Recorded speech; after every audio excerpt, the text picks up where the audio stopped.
welcome to the Liverpool Community Podcast. I'm your host, Chase Johnson Lynch. And as you know, I like to have these one-to-one conversations with people that I want to hear from, and I feel that you want to hear from as well.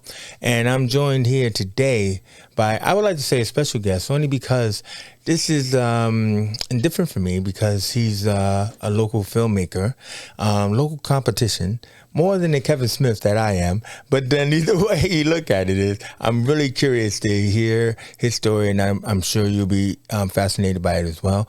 So I'm joined here by Douglas Byrne of initially Douglas Byrne Films, but now TV Plus Films. How you doing, Doug? I'm doing wonderfully well, thank you. And, well, thanks for having me on, Chase. Thanks. Well, listen, Doug, I mean, I've always would love to be able to have a conversation with a fellow filmmaker and everything. So it was really good to hear you reach out and willing to discuss not just your filmography, but your latest projects, but also, too, is we're also going to touch upon mental health, which is, as people know by now, something that's near and dear to my heart. And I feel that we should all have conversations around it, because the more conversations we have, the more we normalize it. Isn't it true? No, very true. Yeah. Yeah, thanks, Doug. But hey, Doug will tell you, like, hey, I'm used to just be behind the scenes. I'm not used to talking. I'll be your cheer squad anytime, Chase. I'm just saying, you're supposed to like say words. But first of all, Doug, you said that your company is kind of like a husband and wife company and everything like that, and, isn't it right now? TV Plus Films. When you told me that initially you were Douglas Byrne Films, I kind of like made a little side note. Oh, that's so cocky. He's like, and you were like, thanks, man. Tell me how the Douglas Byrne film changed to TV Plus Films. Yeah, sure. I started making films in 94, 95. And I guess you needed to have a tag or something at either the beginning or the end of your production, just so they know who you are. Of course. So at the time, I thought Douglas Byrne Films, it makes sense. I guess I'd watched enough Hollywood films or enough films, and you see at the end where they put that type of tag. But it got a bit, I think, as you say, a bit cocky or a bit kind of, ooh, look at me. Yeah. And so we decided in 2000, when I moved to the Merseyside area from Manchester, that perhaps we should have a new name. And as we were working in both TV and films, I was only young at the time, so please forgive me. I came up with TV Plus Films. It just seemed to encapsulate everything that we were doing at the time. I'm actually surprised nobody else had that name. No, I think we go by TV Plus Films GB on IMDb, because I think there may be another one out there in Germany or somewhere in the world, like a Canal Plus. Well, exactly. But I mean, yeah, I'm surprised as well. There's not many, but we appear to be only one kind of around here anyway. So when you were, as you said, like young man starting out, you were, I guess, wanting to direct films. What was your inspiration that you wanted to make your own films? I started off as an actor. Really? It was community. I got ill, Bell's palsy. I had to leave a job. This is mid-90s. And I was off for 6 months' work. So by the time I went back, I was unemployed. And I got an option of either digging ditches on the Oldham Canal. Yeah. And this was December. Or community theatre. And it was like an employment action thing where you can go on and help. Basically, they went around the communities, so you'd put plays on, but you'd go to people who couldn't go to the plays. So in other words, old people, school children in really remote areas. So it was community theatre. Yeah. And I loved doing that, but I didn't know how to get an agent. This was really internet. Who does, bro? Yeah, I mean, I assumed you had to have an agent. So, so I thought, I'll make a film. And that's literally how it started. So I got some money from the Prince's Trust, and I said, okay, I'm going to obviously star in this, because the whole point is for me to get a show reel. This is the whole point. I mean, you can see the ego developing hence now. Douglas Byrne film. Yeah. And so I got all the other people in this theatre group to get involved, and I thought, well, we need a director. I didn't know one, so I'll direct it. Why not? Exactly. So I ended up doing a number of jobs. Yeah. Edited it, put it out there. No one wanted it. No one got nowhere near it. Anyone been interested, but I enjoyed the process of making the film so much. Yeah. I kind of redrew from acting, and I went on to the other side of the camera, and I just kind of snowballed from there, really. Yeah. So, like, if we were to do a deep dive, even though this is before YouTube and everything, did the film ever end up on YouTube? Yes, it did. Yeah, it's called Under the Cover of Darkness. Under the Cover of Darkness. Yeah, I like the title. I can come up with titles, but back in those days, making it was another thing. But, yeah, of course. But no, I mean, we only had like £300 or £400 to make a film, but it's one of those things of let's make a film. I love guerrilla filmmaking, and so, but because the community theatre had like a wardrobe department, they can make things like flak jackets, you know, police uniforms and things like that. And then another guy seemed to have weapons at home for no reason that we wanted to get involved with. Yeah. And so he brought, and so it was like a Lee Enfield rifle and various other guns that we had in production. And but our biggest compliment, actually, we went to Trafford Park in Manchester. This was before it got, you know, it was demolished and rebuilt, so there was a lot of old abandoned warehouses. Ooh. And we went there, and just like say guerrilla filmmaker, we went there, shot it all, and there's people with all these guns, and we looked like the police, and then, you know, we're all storming the warehouse and all that nonsense. And then someone went past in a car, and I thought it was going to call the actual police. Yeah. And then they stopped, saying, "Are you making the bill or something?" Yeah. I thought it was such a compliment. It looked like we were that you look like a professional. Yeah. But then someone did actually call the police another time. We were in Manchester, and the armed response team came down and had a word of us. But that's another story. Yeah, exactly. I could tell you my police story, but I won't. So, so I mean, like, the thing about it is that I should have marked these things in order. But I believe when you said you made a film in 2008, that wait. You said in 2001 you made a film called Fear. Right? Would you say that was like one of your first films because it was financed? Yeah, I'd say it's probably my first. I don't want to say proper. Grammar's not great, but it was definitely my biggest to that date, and it had some really great actors, including a guy called Carl Wharton, who's done an awful lot of films. Both home and abroad. But I was lucky to get him and all the other people involved. That was like 2001. The actual production was really minuscule. It was just in the woods and the local areas. It was about a group of college students, like mature, so like in their 20s and 30s, and then the lecturer, played by Carl, and then they go on like a hike or a kind of day out, and then for one reason or another, is there a body count? Yes, there was a body count. Yeah. And then they get lost. Carl seems to disappear, maybe dead, maybe not. Don't want to spoil it, but is there a twig break, Bobby? Bobby, I love that. Oh, right, there's a twig break. Yeah. You know what I'm talking about. I was only young, so yes, but it kind of snowballed after that when I started to apply for various funding, and also to try and get I thought I wanted to help. I had a really young kid at this point, and because I just moved to the Wirral. And I learned about Clare House, the hospice. Right. And I went there once. And the point is, if you ever go there to look around, if you want to help out, don't go when the kids are there. Go when the kids are not there, because it will do things to you, especially if you're a parent. Because it's the echo, it's the kind of silence, it's the kind of nothing there that really gets to you. And so I wanted to help out. So I went to Levers, who were in Port Sunlight. And I said, can I have some money? And they gave me some money to actually hire the Birkenhead Town Hall. And I think we got about 250 people in there. Mm-hmm. And then we raised several hundreds, maybe thousands, for Clare House. I can't remember now.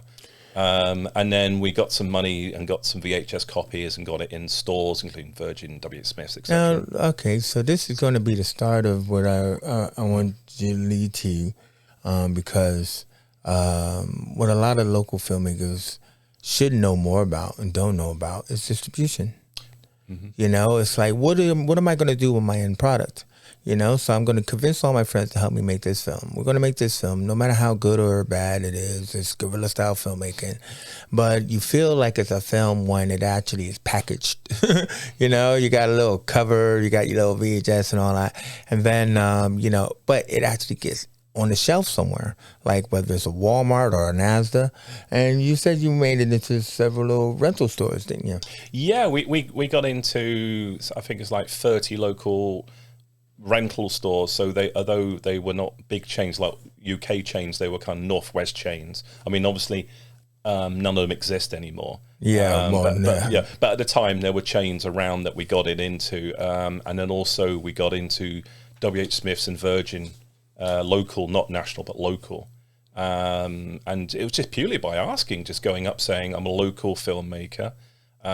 This is what we make. I think it'll do well locally again. I think, from a local, I know it can seem local, but I think if you just go to someone and say national, then I think if you go try and say, I want it national, they go, well, no one knows you in Belfast or Bristol. But if you do it still is an achievement though, Doug. Oh, no, I'm not knocking it. I'm just saying if there's an angle you play, if you go, I think this will play well locally because people know me locally, then they'll see the sales and the reason, because there's only so much shelf space, and obviously they don't put something that's not going to move. So well, before we move away from fear, is like, what was your cover art? It was quite good actually. There was a tree with a knife in it. With a knife in the middle of the tree? Yeah, knife in the middle of the tree, and then there was various. Was it bleeding? That was a bit too far. I think that would have been too far. I'd be afraid. But there was also various people's headshots, and then it was like a woodland, and I think there was a nice kind of sun setting, and so it was that kind of. So you didn't have a silhouette of your killer or anything like that? The killer was in plain sight. The killer was in one of the headshots, so we didn't want to give it away too much. Like a silhouette of a killer. I mean, come on, you're making a horror movie, bro. To be honest, it was a local artist that did the design, and I'm now scrambling for Jean Pierre, I believe his name was Jean Pierre. Jean Pierre Mongolier. It might have been his son. Yeah, it might have been. I know with glasses. Yes, I know Jean Pierre Mongolier. Yeah, he did the design for it. Oh, nice one. I love that guy. Yeah, he was a good guy. See, this is what I like to talk about, Doug. When we're doing the show notes, I know everybody he knows. Anyway, moving on. So then you, a couple of years later, you do The Temp.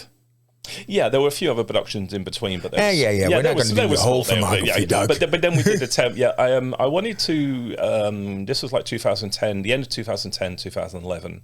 We wanted to make. We wanted to make a film about the financial crash in 2008. Weird. It kind of fascinated me really, and it kind of the impact that was felt by working class or just people in general. Feels a bit like Adam McKay doing A Big Short. Yes, yeah. But instead of trying to kind of get to the kind of, high-paced or fast-paced kind of business or industry and trying to see people talking, I wanted to see how it affected real, real people, for a better word. So what fascinated me was that we keep having crashes or financial problems. Right. And so I wanted to do was a film, I guess, based loosely on myself when I was a temp in the 80s in London. And I just went from job to job to job to job. I didn't know what I wanted to do, so I just kept temping. And so what I wanted to do was go back to 1989 when there was the Black Friday crash. And I wanted to start there where a guy, whose first day at work, just left school, and then he walks into work and gets fired because the job's not there anymore. The business isn't there. That happened to me, but that's okay. And then I wanted to skip forward to 2008, where the guy can't, due to that and other issues, he just can't commit. He's temporary in everything, including his relationships, his life, his friends. So he's still a temp even in his 30s and 40s. And so it's now 2008. Another crash is just on looming. This is just when it's coming up. And this business he works for is using it as an excuse not to give people bonuses, even though they've made money, or cutbacks, or to scare people. Nowhere to say we're going to have a review. And whenever people hear the word review, they know that they're going to sack people or potentially sack people because they're just looking for ways to cut the fat. So it was just about his life and about how he's dealing with that. But also a younger guy starts, and then he suddenly feels very old. And so it's about him reflecting on his life and how, eventually he'll go from being a temporary to at least taking one thing permanently, either a job or a relationship, trying to move on with his life, trying to grow. Did you get this film out in the stores? We had it shown at and I'm trying to remember the name of the cinema now. Showcase? Showcase, yeah. How come I know? Sorry, I've reached that age. Showcase in Liverpool. We got it shown there. But I mean, you didn't get it into the stores. We got it online on a store, so it was a lot. We got it distributed online. I mean, 2008. I mean, we're just at the beginning, aren't we? Of, I mean, YouTube had only just been launched a couple of years before that, so it was an online store where people could go and either pay the full price or a suggested donation, shall we say? Yeah. We did well, and in the end, we just released it on general view on YouTube in the end after a couple of years, because we weren't gonna. It was never going to keep funding us, shall we say? Yeah, no worries. And then that did really well in India for some reason. In India, see, now this is another thing people don't think about. You know, it might not work here, but it might work elsewhere. And I mean, with it being like an English film, you know, they play well in other places like China, England, India, whatever, and stuff like that, don't they? Yeah. So now, moving ahead, I mean, like, basically, what I'm really curious about is like, you talked about these 2 films that you made that you managed to get onto Amazon Prime, right? Now, this again goes back to the skill set of distribution, one being The Dead War Chronicles and the other being Man in the Cave. Yeah. Right? So, and you got these both released on Amazon Prime. That's correct, yeah. Now, tell us the secret there, Doug. How'd you get to the Amazon? Because I heard that the Amazon Prime will take anything, right? So I'm not going to try to say, hey, but, okay, you just shake your head. So how does it work, Doug? Amazon Prime, I think, were in the beginning. Because they're not Netflix. No, they're not. It's a totally different model. I think what you said was true to a degree, or up to a couple of years ago. Amazon Prime would seem to take anything. And then they realized the content, a bit like YouTube, it was not the content quality, and that's, I know, I don't want to. Some things they felt were okay and they kept, but there are a lot of people, especially doing gaming reactions, or very very short films, or just low quality serial stuff. They decided to get rid of, and they decided to have a quality bar. Now, I mean, but again, it's not Netflix. I don't want to downplay Amazon, but I don't want to say that everything has to be a kind of such a high standard that you could get it distributed anywhere. Well, okay, let's look at it this way, all right? I mean, we're talking about Amazon Prime or Prime Video, right? And like the way it's set up kind of like an online video store. So like when you walk into a video shop, there's so much on the shelves. It's not about, I wouldn't say it's not about quality, it's more about quantity. I need a list of films on this shelf. I need a list of horrors. I need a list of comedies. I mean, so I need a list of films that come from this region, I can see what you're saying in terms of quantity, but there is still an element I feel you have not. I know you want to say it has to be good. Yeah, right? I mean, for example, if it's under 45 minutes, you're going to struggle. They really they've clamped down a bit on the kind of it has to be movie length. Yeah, it has to be anything like a series. In other words, like this is a 10-part series. You might get some up, you might not get all of them up. Yeah, it's weird. It's how you do it. You I think you'll have more luck getting a film length up. I think there's more chance of that. But even so, it took me 4 or 5 attempts, because it will say your artwork has to be of a certain quality or certain size, and then the concept should be the format also has to be a certain way, and you have to format it like the quality of filming. Exactly. Yeah. So I'm not saying what I've done is not impossible, and a lot of people can do it, and they should be doing it. But don't be surprised if you have to keep uploading or keep submitting, because you may get it first time, but it may take you a couple of times to get up there. And also, when we got Dead War up, that was free, so in other words, people could watch it, so we got money off that. Before, it was 6 months later, then they said, no, we're taking it off the free list, and now people have to pay to watch it. Right. And then I noticed when I put Man in the Cave, that wasn't free. People had to pay from that point onwards. So I think Amazon are evolving, but by all means, well, they're recognizing that people, I mean, they have to up their quality. So I mean, like that's really interesting that because especially with Man in the Cave, because I actually think when you described it to me, I don't want to break it down into that, but you said it's kind of like an autistic zombie movie. Yeah. I mean, the in zombies or in the infected aren't autistic, but it's about a janitor. It's about someone in a low-level position. Well, I'm just saying autistic zombie movie. But I like that. I like the idea of autistic zombies, actually. I'm not sure what that would look like, but I do like it. Well, we were supposed to be working on a pandemic zombie movie at one point. Right. Going Unit 1 because, everybody, and these zombies, they had like, colds. Oh. So it was all about the infected in the air. Don't steal my idea. Remember, all right, this is copyrighted. But your thing was about kind of like how autism is a superpower, I think, because your character is your main character is autistic. Yeah. Right? Yeah, so exactly. tell us about it. Yeah. So we never actually gave the character a name. He was just known as the janitor. Right. And he was played by Matthew Williams, a local actor, who'd never really done a lot of acting, but he was so natural that he worked really well in the film. But he plays someone on the spectrum. He's never mentioned he's autistic, but he clearly is on the spectrum, so he has some sort of traits. Yeah. And he doesn't like to socialize a lot with the people he works with. There's one scene where he comes in, he sort of almost creeps in the room to get the Hoover, and then he goes out the office. There's people working all around him. Yeah. And then due to a quirk of fate, where he's working like a bio-research facility, and there's a breach basically, and various people get infected.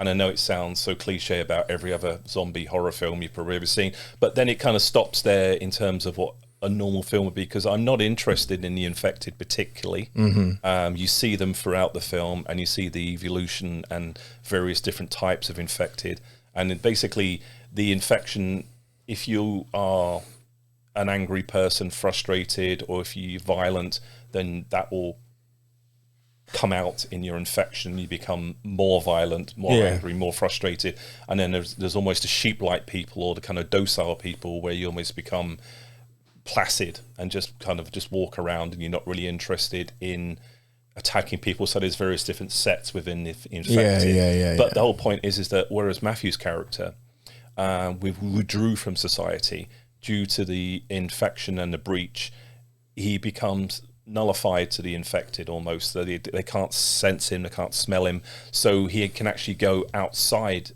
into the world that rejected him, or he rejected. And now the people that aren't infected, the people that have been chased down or attacked by the infected, they have to withdraw into this building or into homes. They can't go out. And Matthew can, so the world's his now. So there's a role reversal where the autistic people are basically taking over the world, or the world's theirs now. Because I thought it was a fascinating kind of. What did your response been to the movie? Very positive. We've had some brilliant reviews online on Amazon, and we had first of all, we made it in 2017, and we had a showing in Fredericks in Hope Street. Which was very well received, and everyone who came along, not just people involved, but friends and also public came along, and they seemed very interesting. did they get what you were trying to say about autism? Because you gave me a strange look when I said that autism has a superpower. I guess because my wife and son are autistic. But that's another reason why you should think of it. The thing is, because I see it day to day. I see, for example, my wife and her strength. I think her superpower is the fact that, not that she's autistic, but the fact that she can still function, or still somehow still. I mean, she's probably like a really good producer, though, isn't she? Yeah, I mean, I think she's one of the most intelligent people I've ever met. But at the same point, autism, I know what you're saying about superpower, and I know the problem is it cripples her. And so she can't really communicate very well with strangers. She can, but she'll be in a puddle of sweat afterwards. She's very articulate, like I say, IQ off the charts. She's definitely the brainier at me and her.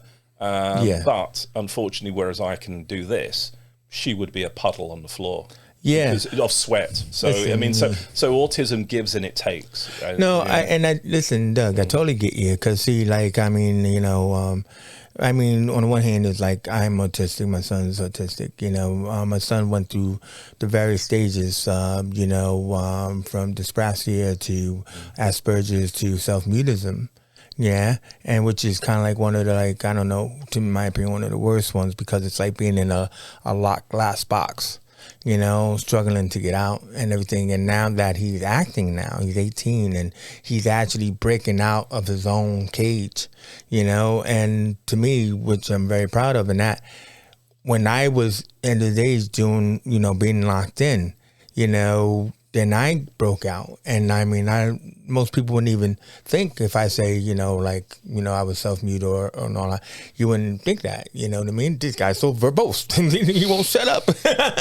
You know, but I'm just trying to say is the superpowerness was a way for me and my son, you know, really to not feel down about ourselves. So like when he would like be bullied, you know, and he'd say, hey man, I got dyspraxia. You know what I mean? He'd be proud of his, you know, differences. Yeah. So that's the only reason why I was just trying to assert that. I mean, of course you have your bad days and you have your struggles and stuff like that. But the main thing is, if you could start paying attention to those good things, like your insight, you know, your total recall, you know, your ability to compartmentalize, you know, and organize and stuff. I mean, those are really good, strange superpowers. So I don't mean like, hey, you got X-ray vision and you can fly through walls. You know what I mean? Who knows in 10 years where autism's going? But there we go, yeah, right? But no. But I mean, what people should remember and also respect, but also tolerate, and I use the word tolerate, is that I've seen plenty of young, especially autistic people, and they have, I hate to say freak out, but they have moments where, I remember when we took our son to the World Museum, or the big museum, and there was a goo. There was a whole kind of exhibit, and essentially it was to get kids there. So it was just like loads of goo stuff where there were, you know, you could touch it, you could push it through a big nose, you know, all that type of thing. And but there was a lot of noise, and there was a lot of flashing, there was a lot of lights, and there was a lot of people, a lot of and he just had to leave. He could not stand it a second longer. And you know, so sometimes I totally get the superpower, but it's also, I guess it comes, like I say, it comes unfortunately with the not opposite, but the downsides. And so I guess you could almost say super that people can still respond or pick themselves up after that and just move on. So so there's I think there should be more tolerance. I mean, but I would say with adults, what I noticed is that somehow people suddenly think that when it's okay for a child to be autistic, and you think you tolerate them, or and they get to 16 or adult, and then suddenly they expect people to snap out of it. It's like suddenly you're not autistic anymore. And so I think there should be a lot more. I think it's a coping mechanism. Like you figure out how to cope and everything. You know, it's kind of like putting your glasses on and everything and pretending. Let's get to your film that you're here to talk about, which also is a film around mental health and everything. It's called My Broken Sky and everything. And it's about a girl named Kate, you know, and she's going through some issues herself. And this is the film that you're currently working on, isn't it? That's correct, yeah. We're currently filming that. I think we've got 4 or 5 more days, I think. Right. One of them, there's an actor called Mark Prescott. His wife's expecting any day, so we've had to kind of delay filming his because obviously child comes first. And then I think we've got a couple more days in Crosby to do. And then that'll be it, except for 2 or 3 days, which we'll talk about in a second, which will be later in the year. So yeah, it's about Kate, a young woman in her mid to late 20s, played by Hannah McGowan, and she's not having a great week, which culminates with she learns that her mum's just died, and so she's parked up, she's crying, she's not having a good time of it, and then although she's parked up and in a lay-by, she gets rear-ended by another vehicle, and then we flash forward a year later, where we find that although she at first stayed at home to get over her injuries, rehabilitate, you know, just take some time to heal, she withdrew further from society to the point where she hasn't been out of the house for a year, and she liked that. she found solace. You know, she didn't have to deal with the world, and so she works online, which you can do via Zoom or Skype or and then anything she wants she can order online, eBay, Amazon, or any other. You know, so it's a kind of take on the fact that you could basically stay at home if you wanted to, but only if you, but Kate's problem is that now she wants to leave the house, or she feels perhaps she does want to venture a bit more outside. She can't. She's now realised... She's kind of like agoraphobic. Yeah, thank you, exactly. Yeah, that's the word that I can't say, even though I can type it. Okay. Yeah, but essentially she's now... She's found her mental health hasn't recovered from the accident. She's never really got over that. She has a therapist call once a week, where she's trying to resolve her issues, but whenever the therapist touches on the accident, she shuts the conversation down. She can't deal with it, in part because the accident's so horrific, but also, and the other part is that she has to deal with her mum. She has to deal with all the issues that led up to it. She has 2 bedrooms, and the spare bedroom has all her old life, so her car keys, documents, clothes, everything's been shut off in that room, and she just exists in like a bedroom, kitchen, front room, hallway. She has a buzzer, like a doorbell cam, so when the postman knocks, which is one of the main characters, she has a relationship with him. It's video call, and she'll buzz the front door, he'll put the package down and then close the door, and that's her only interaction with the outside world. And it's about her journey, and this is we're not trying to cure.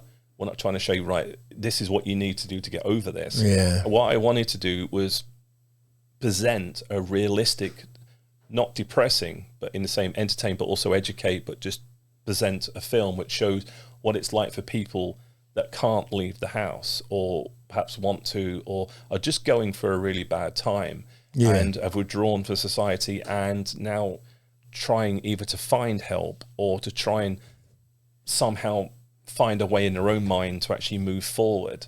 And there's so many people out there that go through this. I know it's like a couple of people, this was before the pandemic. A couple of people it's kind of pandemic-like, isn't it? Yeah, the pandemic didn't help, but pre-pandemic, there are people that haven't been out the house for years, and they can't leave the house, even though they want to, and it's playing on their mind.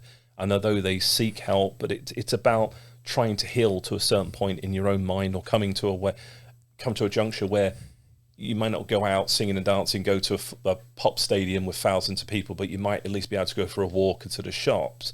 I mean, my mum had a stroke about 15 years ago, and she wants to go out. She wants to, but she can't because she's in a wheelchair.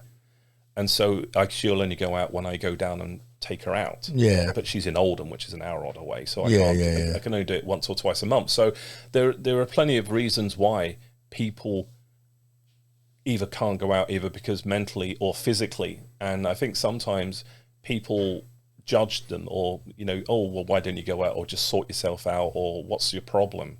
And so I feel mental health, it's finally getting spoken about more and more and more, and we just wanted to present to the public what it's like realistically, what it's like with dramatizing. Yeah. Well, I mean, it seems like we went over your filmography from the beginning to now and everything, and it seems like if one were to look at your style and technique, you do a lot of these films about the strength of individuals, like more like the internal struggles and everything. Would you say that's kind of like what you do with your films? It only dawned on me not so long ago that is my style. That's the kind of thing that I'm not really interested in the big picture. I'm interested in the individual story. Yeah. No, exactly. And so like here it is that like we're getting out to this film where usually you would have just shot it in your guerrilla filmmaker way and stuff like that, but you're like looking for little extra seed funding to put more into it, equipment, special effects, crew, and all that kind of stuff. Would you say this is Douglas Byrne leveling up? No, I think that's true. I think this is the most ambitious that we've had so far. Not necessarily size, but just more. Yeah, but in terms of what we're trying to achieve, Yeah. and the quality and the kind of idea and the fact that we want to get this right, and we want to make sure that people understand what, we're at running. I think leveling up. Yeah, is probably I mean, right. because I mean, basically, you got a Kickstarter, right, and everything else like that, and Kickstarter is always about gifts and everything, but actually, you actually put this video on your Kickstarter, but like in that aspect is that like it's for people to see who you are as a filmmaker, what your thoughts and feelings into making films are, and why it's important to get behind such a film as this. I mean, because what you're trying to say is something very personal, but what I really liked was that you're not trying to cure Kate. You're only trying to show who Kate is. Yeah, I mean, I think it would be so easy, just kind of like a Hollywood-style ending where Kate can now go out. Kate and the postman. Postman leads Kate out of the house. Exactly. Whereas it's not that simple. Yeah. And stuff like that. No, I know. I totally get it, man. I mean, like, it sounds great. Tell us what your Kickstarter is. Yeah, so if you go into Kickstarter and just type in My Broken Sky, I've checked that. If you just type it in, you'll be able to find us straight away.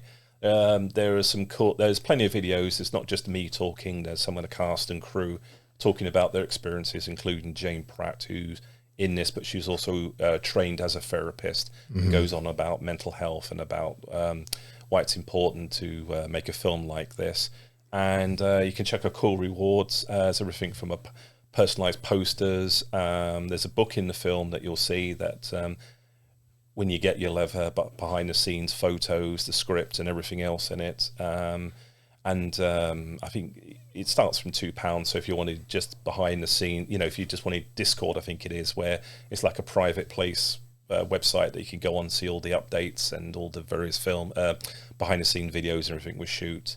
Well, I think one of the main things is because you already, have films on Amazon. It's probably a good guarantee that when this is done, it'll go to Amazon as well, wouldn't it? Amazon would definitely be a starting point, but we would like to go bigger. Ooh, what, like Netflix? That would be nice. Or perhaps even a broadcaster, but we're not going to, if Amazon was the only one, then quite frankly, we wouldn't say no to it. Of course you wouldn't say no. Who would? I mean, listen, man, I mean, like, I'm just saying, we like to go big, go bigger or go home. Douglas, it's been fascinating listening to you and your career, your journey and stuff like that. And I'm hoping that the others feel the same way. We didn't get to talk about Faded, a film that I'm well aware of, as you are, but, hey, that's what it is. That's our fate. But I enjoyed working on that one, yeah. Yeah. And everything. And like, but also too is that Douglas Byrne, how can people find you? Yeah, sure. So the Kickstarter is My Broken Sky. And if you go into Facebook and just type in TV Plus Films, then you'll find our official company page.